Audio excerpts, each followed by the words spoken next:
Saraswati Vidyalaya Union High School and Junior College welcomes all the students of Standard 9. I, Mrs. Manisha Chaudhary, will present Political Science, Chapter 6, International Problems, Part 2.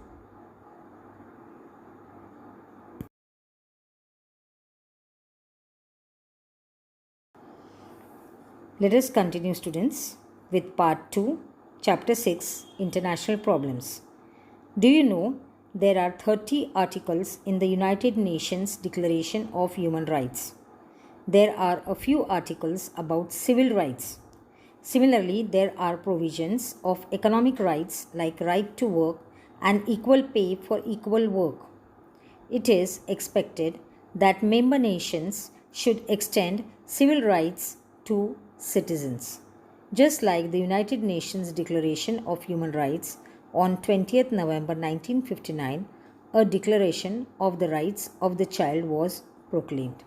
So, students, there were 30 articles in the United Nations Declaration of Human Rights, and there were a few articles which were on civil rights, and there were provisions of economic rights also, like right to work, then equal pay for equal work, so that there is no distinction done between male, female, or with the type of work, equal pay for equal work. And it was expected that member nations should extend civil rights to citizens. All these rights should be given to the citizens. And similarly, just like the Declaration of Human Rights, also the Declaration for the Rights of the Children was also made, it was also proclaimed. Now, let us see about human rights and India. In the Indian Constitution, human rights have been given the place of fundamental rights. So, in our Constitution, students, the human rights, they are given the place of fundamental rights, that is the basic rights. The Constitution gives the responsibility of the protection of the weaker sections like women and minorities to the government alongside that of the fundamental rights. So, along with the fundamental rights, also the protection, the responsibility for the protection of the weaker sections. Now, who are the weak sections in the society? The women and the children, and also the minorities. So, women, minorities, this also was given in the Constitution, the protection for this was also given the priority. Now, let us see further. In 1993, the Human Rights Protection Act was passed. As per the law, the National Human Rights Commission and the State Human Rights Commission were established. The Human Rights Commission is responsible for taking cognizance of the complaints regarding violation of human rights and take appropriate action regarding such violation. So, accordingly, in 1993, the Human Rights Protection Act was passed by the Indian government, and according to it, as per this law, that is the Human Rights Protection Act, the National Human Rights Commission and the State Human Rights Commission were established. So, human rights were established at two levels, that is national level and also in every state human rights commission.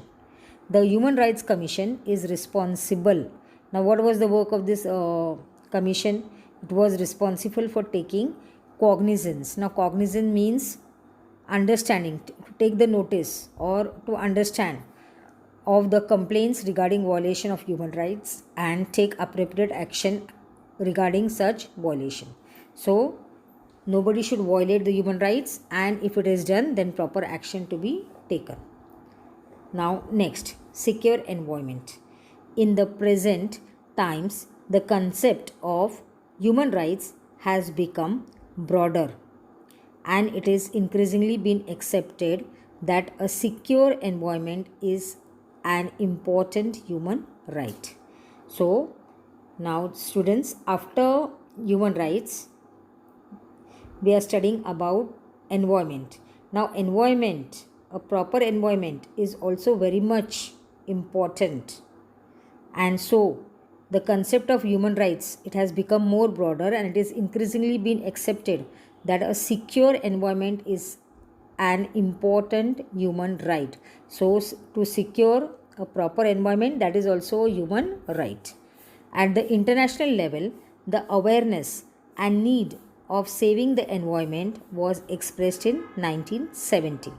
The experts studying the environment believed that due to industrialization on a large scale and the increasing need for energy has endangered the environment.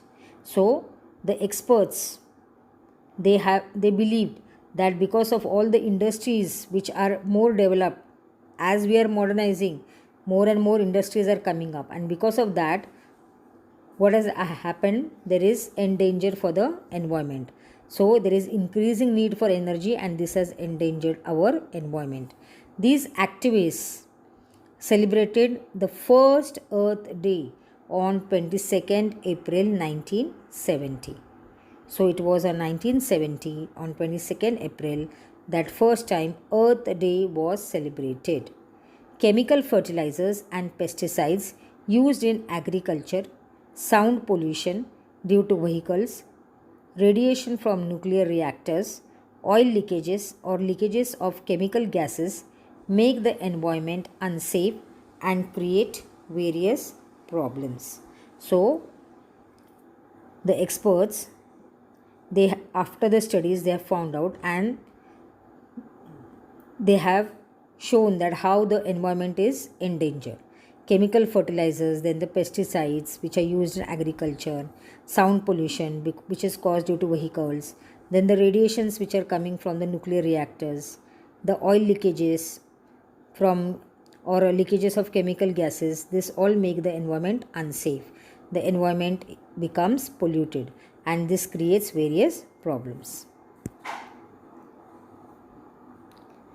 As a result of this awareness, the question of environmental safety began to be discussed at the international level.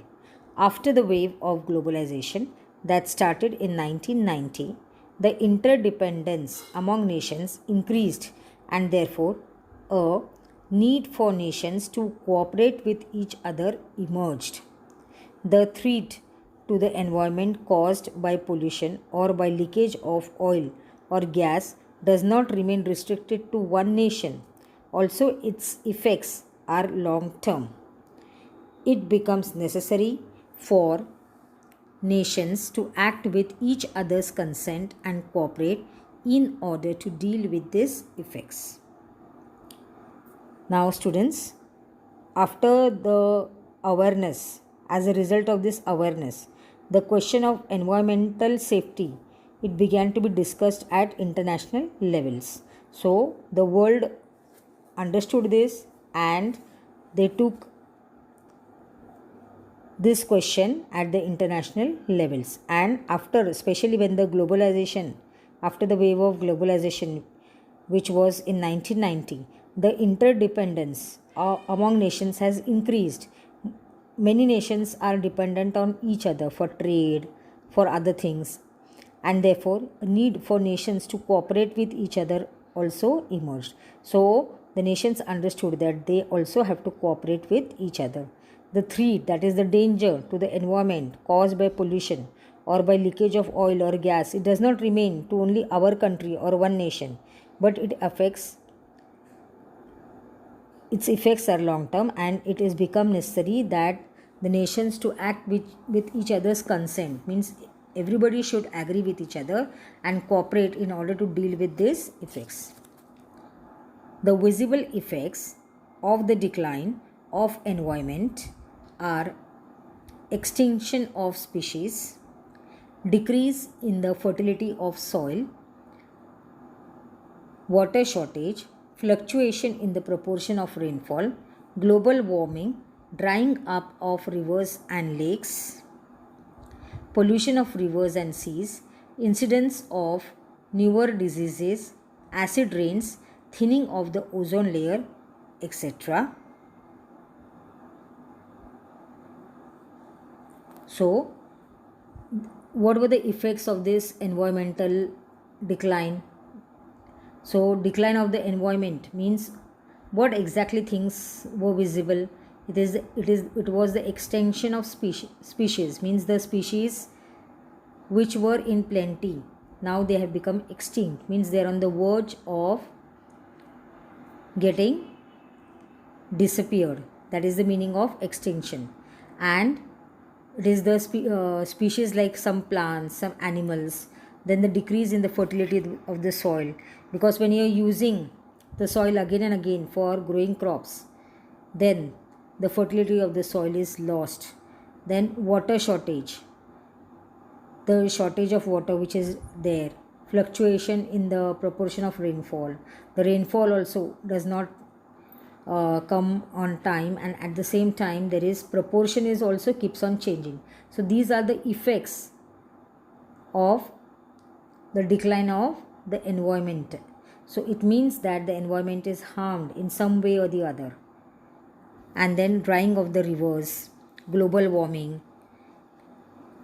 pollution of rivers and seas, incidence of newer diseases. Many diseases have come up which were not there earlier time, and now they have come up because of this environmental pollution. Then the acid rain, it is not a natural rain, it is an acid rain. Most of the chemicals which go from the factories, they go and they get mixed up with the clouds, and that when rain falls it is called as acid rain. And then the thinning of the ozone layer, the ozone layer is said to protect the earth from the harmful ultraviolet rays of the sun, and it is very much necessary that the proportion of the ozone layer should be maintained, but that ozone layer is becoming less and less day by day due to the pollution of the environment. So all these things are showing that how the environment is affected.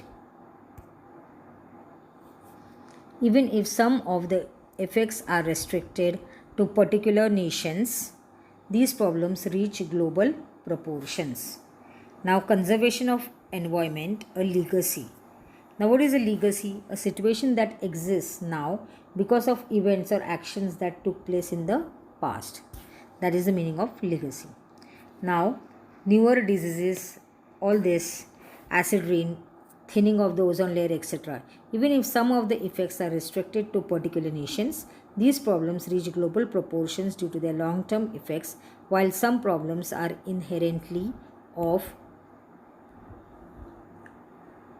a global nature. So students,